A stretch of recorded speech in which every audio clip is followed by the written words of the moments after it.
आइए, आज हम लोग पढ़ेंगे मौर्य काल। कल मौर्य काल का उत्कर्ष कैसे हुआ कल बताए थे। किस नंद वंश के संस्था, नंद वंश का अंत करके ही बना था। ठीक है, नंद वंश का अंतिम शासक कौन था? घनानंद या धनानंद। बहुत दुराचारी शासक था, घमंडी शासक था। उसी का अंत चाणक्य किए और उसके बाद से क्या हो गया? चंद्रगुप्त मौर्य। माने चाणक्य की सहायता से चंद्रगुप्त मौर्य किए थे। ठीक है, और चंद्रगुप्त मौर्य मौर्य वंश के संस्थापक थे और मौर्य वंश के मंत्री जो बने, प्रधानमंत्री, वो कौन बने थे? चाणक्य बने थे। और वही चाणक्य क्या किए थे? एक बुक लिखे थे। सबसे पहले आइए हम लोग ये देखते हैं कि हमें मौर्य वंश की जानकारी कैसे मिलती है। तो मौर्य वंश की जानकारी हमें साहित्यिक स्रोत और पुरातात्विक स्रोत से मिलता है। और साहित्यिक स्रोत जो जैसे बुक कुछ लिखा हुआ है इससे मिलता है, और पुरातात्विक जैसे अभिलेख, शिलालेख, स्तंभ लेख, गुहा लेख, इस सबसे हमको क्या मिलता है?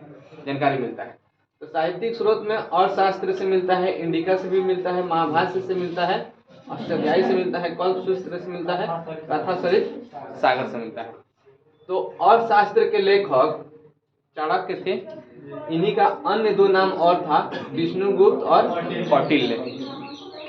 ठीक है, अर्थशास्त्र देखिए, अर्थशास्त्र एक ऐसा बुक है, नाम में लिखा है अर्थशास्त्र, देखने से लगेगा कि इसमें इकोनॉमिक के बारे में वर्णन है, लेकिन नहीं, इसमें कंप्लीट पॉलिटी के बारे में, पॉलिटिक्स के बारे में, राजनीति के बारे में वर्णन। तो पूछ देगा अर्थशास्त्र में किस चीज के बारे में वर्णन है? राजनीति के बारे में। इसमें किसके बारे में वर्णन है? राजनीति। राजनीति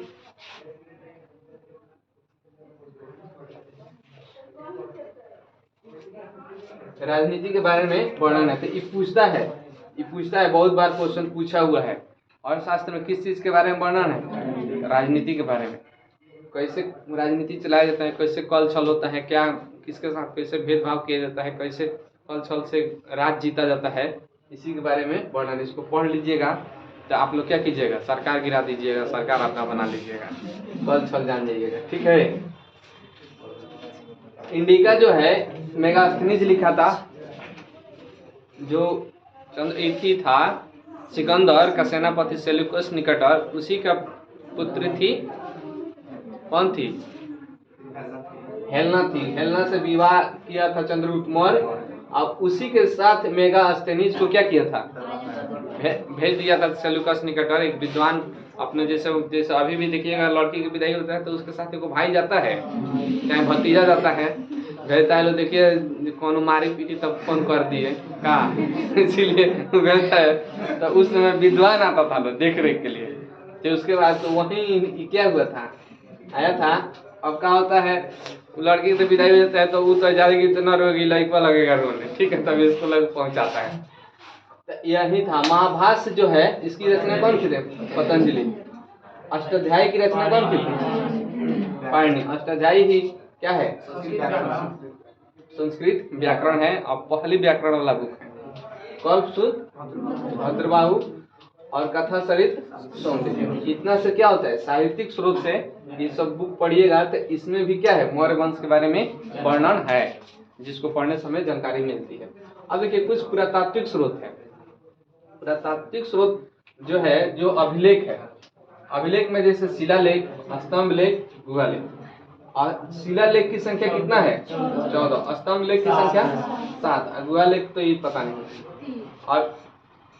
और यहाँ पे बताया गया है, अशोक 84,000 शिलालेखों की क्या किया था? बनवाया था। समझ गए?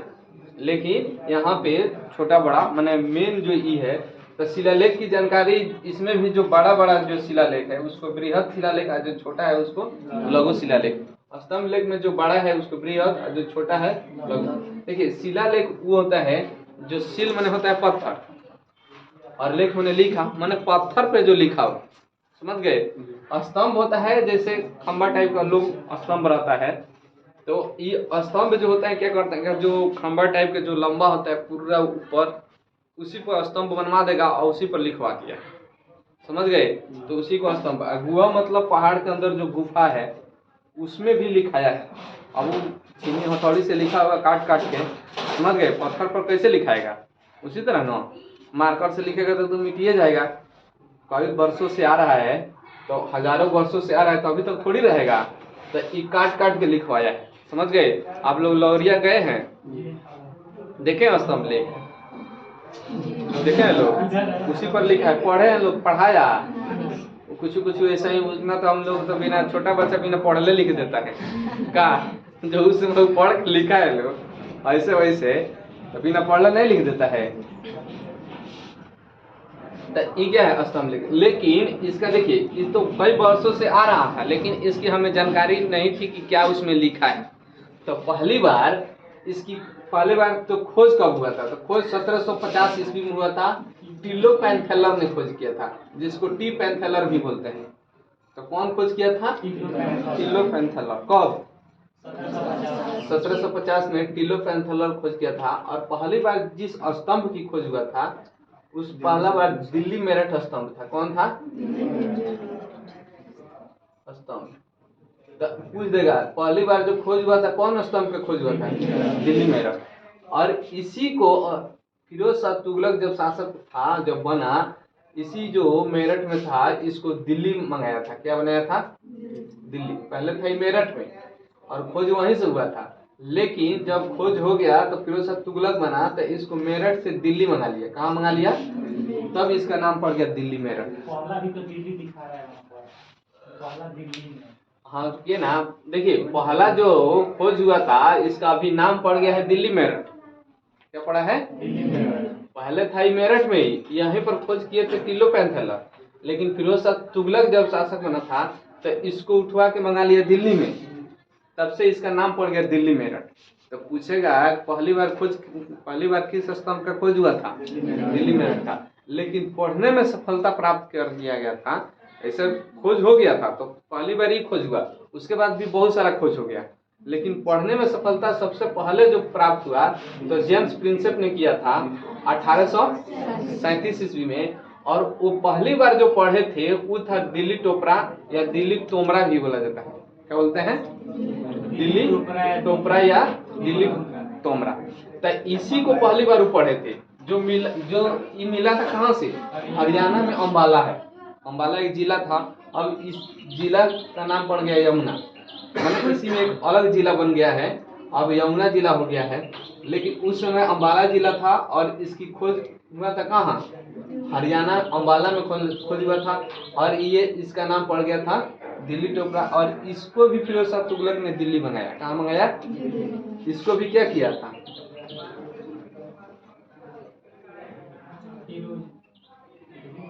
फिरोज शाह, समझ गए। तो दिल्ली टोपरा, देखिए तो पूछ देगा पहली बार खोज किस स्तंभ का हुआ था? तो दिल्ली मेरठ। पढ़ने में पहली बार सफलता किसका प्राप्त हुआ था? तो दिल्ली टोपरा का। किसका? दिल्ली टोपरा। कितना याद रखिएगा। अब दोनों को फिरोज शाह तुगलक दिल्ली मंगाया था, लेकिन जो पढ़ने में हुआ था उसको क्या हुआ था? हरियाणा से खोज हुआ था, अम्बाला से। अब देखिए इसके अलावा जो इसका जो शिलालेख था, ये जो 14 को शिलालेख था, इसमें क्या क्या वर्णन है उसके बारे में देखते हैं। उसके बाद सातों स्तंभ लेख में क्या क्या वर्णन है इसके बारे में पढ़ेंगे। अभी तो ये पहला खोज हुआ था, पहली पढ़ाई हुई थी, जो पढ़ा हुआ था क्या क्या था।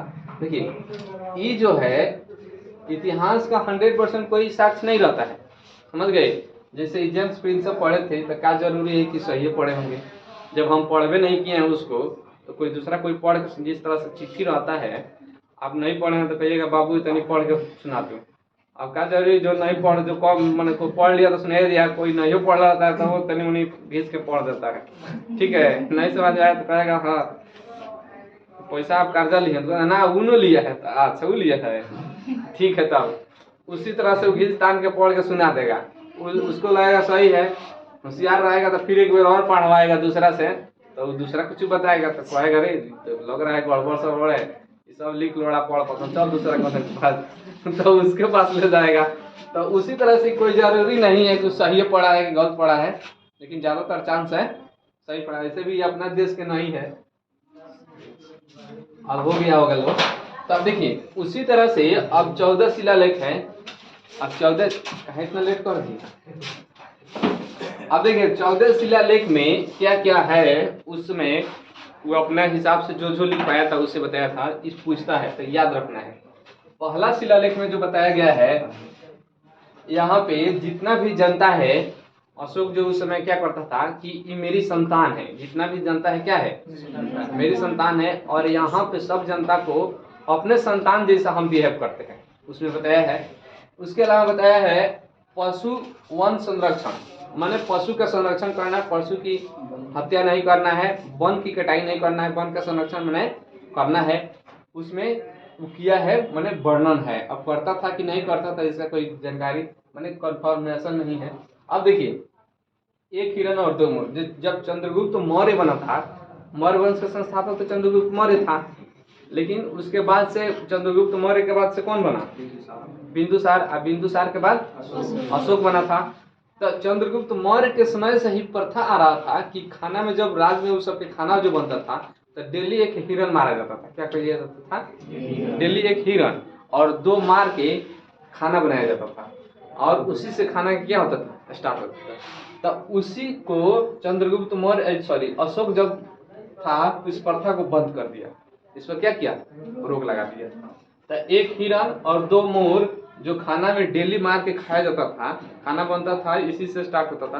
क्योंकि कहा गया चंद्रगुप्त मौर्य शूद्र जाति का था, तो शूद्र जाति का था तो वो सब उसको डेली करता था, उसको कोई दिक्कत नहीं था। लेकिन अशोक धीरे धीरे क्या होगा, बौद्ध धर्म अपना लिया, तो ये क्या हो गया, अहिंसा के पुजारी हो गया। इसीलिए क्या किया, एक हिरण और 2 मोर मारने की प्रथा को क्या किया, बंद कर दिया। तो ये किसमें है, पहला शिलालेख में, किसमें है, तो पहला शिलालेख में बताया कि सभी जनता मेरा संतान है। उसमें पशु बलि की निंदा किया गया है, वन संरक्षण की सुरक्षा किया गया है, एक हिरण और 2 मोर मारने की या हत्या करने की प्रथा को रोक लगा दी। उसके बाद से दूसरा में कहा गया है कि कल्याणकारी कार्य करना है, राजा को सभी प्रजा के भलाई के लिए कल्याणकारी कार्य करना है, या एक कल्याणकारी समाज की स्थापना करना है। क्या कहा गया है। उसके बाद पशु चिकित्सा की व्यवस्था भी किया गया। पशु चिकित्सा माने पशु कोई बीमार है, उसको इतना हृदय बहुत क्रूर था, अशोक इतना ज्यादा क्रूर था कि कहा गया कि उतना क्रूर कोई नहीं था जो अपने 99 भाई की हत्या कर दिया। कहा गया है हाँ, उस टोटल 101 भाई था वो, ठीक है। तो उसमें से 99 भाई की हत्या कर दिया था। खास भाई नहीं तो चचेरा भाई जोड़ेगा उतना। खास भाई मतलब उसकी जैसे पिता का 2-3 शादी है, तो कुछ उधर से था, कुछ इधर से मिला के सब सही था, ठीक है। देखिए पहले के राजा थे ना, तो 1, 2, 3, 4 उन लोग का शादी होता था, ठीक है। आप लोग भी राजा बनना है तो अभी एगुड़े मतलब चल जाते हैं रोड पर। तो उस सबके राजपाट था, उतना धन संपत्ति था, जिधर गए उधर 500 बीघा है, 10,000 बीघा है। अब पता ही नहीं, पूरा इंडिया का राजा था कि नहीं। किसी को दे दिया इधर 100 बीघा तो कौन बात नहीं है, अपना तो आप लोग को 4 बीघा हिस्सा नहीं आ रहा है, समझे। सुनिए, तो वो कहा गया है 99 भाई की हत्या किया था। कितना, 99 भाई। उसके बाद जब कलिंग युद्ध हुआ था, उसमें बोला, मैंने समझा था कि कलिंग युद्ध में क्या था, हाथी बहुत वहाँ फेमस थी, हाथी मांगा था तो नहीं दिया, ठीक है। तो क्या किया, अटैक कर दिया, पूरा तहस नहस कर दिया। तो बाद में बताते हैं, इधर आएंगे तो पहले देखिए। तो दूसरा में उसका कहना लिखाया गया है कि कल्याणकारी समाज की स्थापना करना, पशु चिकित्सा की व्यवस्था करना, इसके साथ साथ वो अपना राज्य तो था ही, उसके साथ साथ पड़ोसी राज्य जैसे चेर, चोल, पांडे जो दक्षिण का राज्य था, उस पर दक्षिण पर उसका उतना अब उसका अधिकार नहीं था, लेकिन वहां पर भी पशु की चिकित्सा की व्यवस्था किया गया था। वहां पर भी चिकित्सा की क्या किया था, व्यवस्था किया। जैसे अभी देश में देखते हैं, नेपाल में कोई आफत होता है तो इंडिया वाला पैसा देता है सहारा के लिए, होता है। जैसे अभी इंडिया में देखिएगा कि जो मेट्रो चलता है, तो जापान बहुत सारा मेट्रो, जो दिल्ली में अभी मेट्रो चल रहा है, जापान पैसा लगाया है, 1% ब्याज पर देता है सब। तो उसी तरह से ये अपना पड़ोसी राज्य में भी, जैसे चेर में, चोल में या पांडे में जो दक्षिण के राज्य था, इस सब के लिए भी पशु चिकित्सा की क्या किया था, व्यवस्था किया था। अपना राज्य में तो किया ही था, बगल में पड़ोसी राज्य के लिए भी। और समझिए इतना क्रूर आदमी इतना अच्छा बन गया, पूछिए मत। पशु का चिकित्सा की व्यवस्था कर रहा है, तो समझ रहे हैं ना। तीसरा में कहा गया है ब्राह्मणों का सम्मान कीजिए। क्या कीजिए, ब्राह्मण माने जो विद्वान लोग हैं उन लोगों को सम्मान कीजिए। आजकल विद्वान लोग मूर्ख समझता है, गलत की बात है। आज जो तनिक से डांस वांस करके टिकटॉक डाल दिया तो कहते हैं ये बड़ी बढ़िया है, पैसा कमा रहा है। ठीक है, ऐसे ही नहीं ना, तुलसीदास की कबीरदास बोले थे ऐसा कलयुग आएगा, हंस देने का दाना कौवा मोती खाएगा। उस जमाना आ गया है, पढ़ल लिखल देखिए बेरोजगार है, आज जिनता बंटुसवा है सब वीडियो बना के लाखों रुपया कमा रहा है, कर रहा है कि नहीं। टिकटॉक वीडियो बना रहा है और उसको पढ़ल लिखल लोग बेरोजगार आदमी आराम से देख के उसको पैसा कमा रहा है। आप लोग नहीं उसको देखिएगा तो मन ही नहीं लगेगा क्या, पहले ही से ना धुन दनादन डाउनलोड करते हैं लोग। देखिए तो यहाँ क्या है, वो बोले थे कि ब्राह्मण को क्या करना है, सम्मान नहीं करना, सम्मान करना है, रिस्पेक्ट देना है। माता पिता को भी सम्मान करना है। क्या करना है, माता पिता को सम्मान करना है। अल्प व्यय करना है। अल्प व्यय में जो रुपया है एकदम खर्च नहीं करना है, उड़ा नहीं देना है, धकाधक समझ गए, कम कम खर्चा करना है। ठीक है, इसमें सब हर 5वें बरस क्या हर 5वें बरस दौरे पर जाएं, हर 5वें बरस। देखिए एगो अभिलेख में बहुत सारा है, इनो समझिएगा 4 गो है तो 4 गो है, अभिलेख में है पूरा, यहाँ सुनहरा लिखा है तो बहुत सारा जो इम्पोर्टेंट रहता है तो वही इम्पोर्टेंट इसमें लिख दिया। कुछ कुछ होगा जो इसमें नहीं आएगा तो उसको जो मिलेगा आप लोग पढ़ लीजिएगा, उतना टेंशन मत लीजिए। समझ गए, जैसे एक मैंने अभी ना बताए जो शिलालेख है, ऐसा बात थोड़ी है कि 2 गो लिख दिया 2 गो यही हो गया, इसमें बहुत सारा होगा।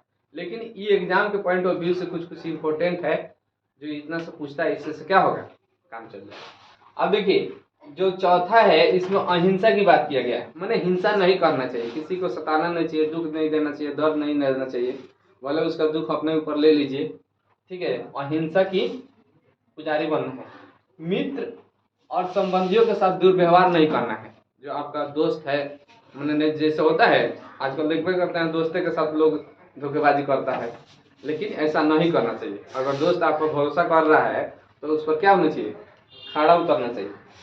अब क्या है, असंवैधानिक और गलत काम नहीं करना चाहिए। जो असंवैधानिक हो, जो हमारे संविधान के अनुसार, नियम के अनुसार या कानून के अनुसार जो गलत है उसको नहीं करना चाहिए। भले आप लोग कीजिए या मत कीजिए, लेकिन इसमें क्या है, दिया है। ठीक है, अगर फॉलो कर रहे हैं तो अच्छा है।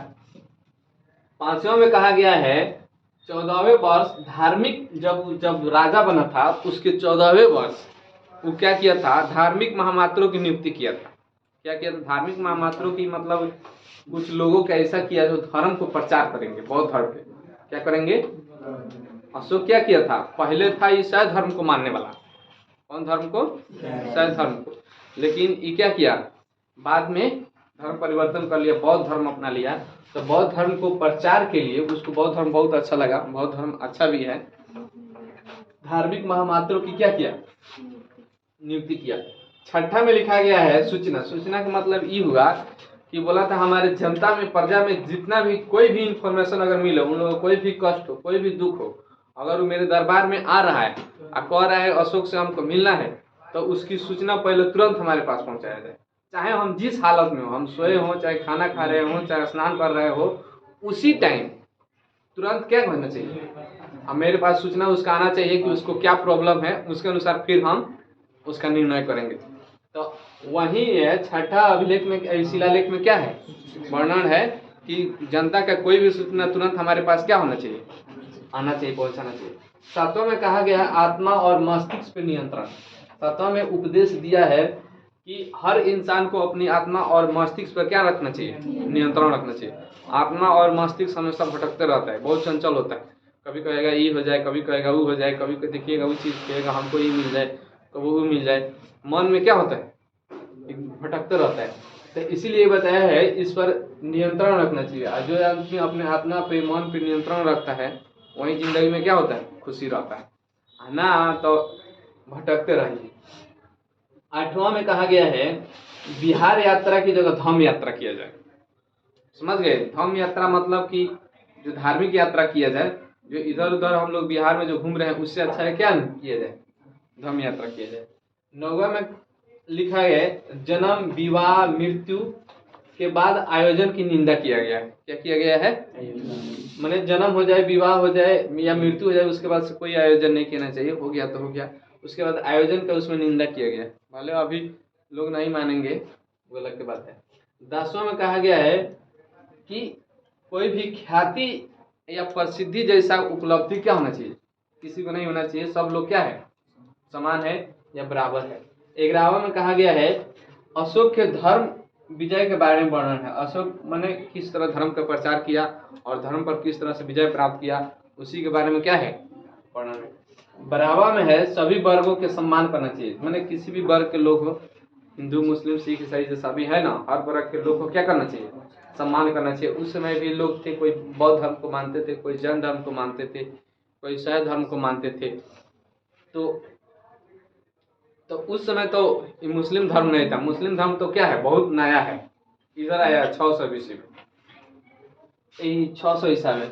यहाँ पे तो ये बोला है सभी धर्म को क्या होना चाहिए, सम्मान होना चाहिए। 13वां में कलिंग युद्ध का वर्णन है। कलिंग युद्ध यही जो क्या, हाँ 261 ईस्वी पूर्व में हुआ था और 269 में अशोक क्या हुआ था, शासक बना था। और शासक के 8वें वर्ष जब शासक बना था, उसके 8वें वर्ष क्या हुआ था, उसको बताया सब कि कलिंग में जो हाथी है, उधर हाथी के लिए बहुत फेमस था, जो वहाँ के हाथी अगर आएगी तो हम लोग को और शक्ति बढ़ जाएगा चाहे, तो वो सब वहाँ से हाथी में गया। लेकिन कलिंग का राजा जो खारवेल था वो हाथी देने से मना कर दिया। अभी क्या किया, इसको लगा कि हमारा बात काट रहा है, इसको अटैक कर दिया।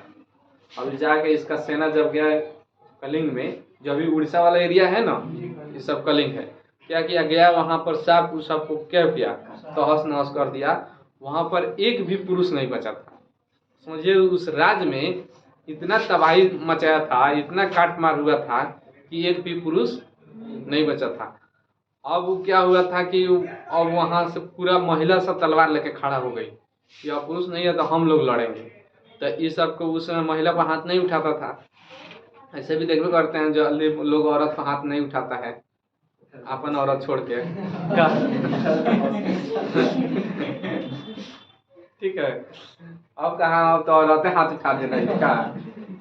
तो वो क्या हुआ था उसमें, जब क्या हुआ तलवार, तब अशोक के पास इंफॉर्मेशन है, अशोक नहीं गया था लड़ने, इसकी सेना गई थी।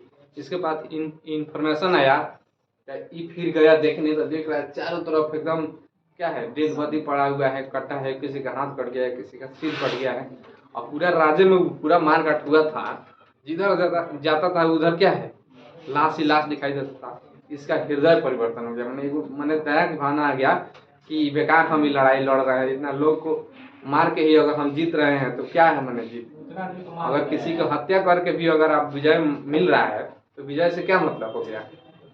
जीतना है तो किसी का दिल पर राज कीजिए, और उसने उसको जाने मार दें आप तो आप कहें हम राजा हैं, तो वही उसको क्या हुआ, हृदय परिवर्तन हो गया। अब वो क्या किया, अब वहीं से उसका कसम खा लिया कि आज के बाद से हम क्या करेंगे, युद्ध नहीं करेंगे। और उसके बाद बौद्ध धर्म अपना लिया और वहां से रिटर्न आया। उसी का वर्णन है किसमें, 13वां शिलालेख कलिंग युद्ध का वर्णन है। 14वां में कहा गया है सभी धर्मों का, मैंने सभी धर्मों का, सभी धर्मों का इसको क्या होना चाहिए, मैंने सभी धर्मों का सम्मान करना चाहिए, सभी धर्मों को बढ़ाने की प्रेरणा देना चाहिए। क्या होना चाहिए, किसी धर्म को दबाना नहीं है, सभी धर्मों को क्या करना चाहिए, प्रेरणा देना चाहिए। तो इस तरह से यहाँ पे हम लोग कुछ हमें अशोक की जानकारी, मौर्य वंश की जानकारी जो मिल रही है शिलालेख से, तो इसको हम आज लोग सीखे, साहित्य से कुछ मिला इसको सीखे। अब इसके बारे में कुछ स्तंभ लेख से भी मिलेगा, उसको सीखेंगे। उसके बाद इसके राजनीतिक व्यवस्था कैसे क्या थी, कैसे कौन डेवलप किया, क्या किया, उसके बाद धीरे धीरे हम लोग पढ़ेंगे। जय हिंद, जय भारत।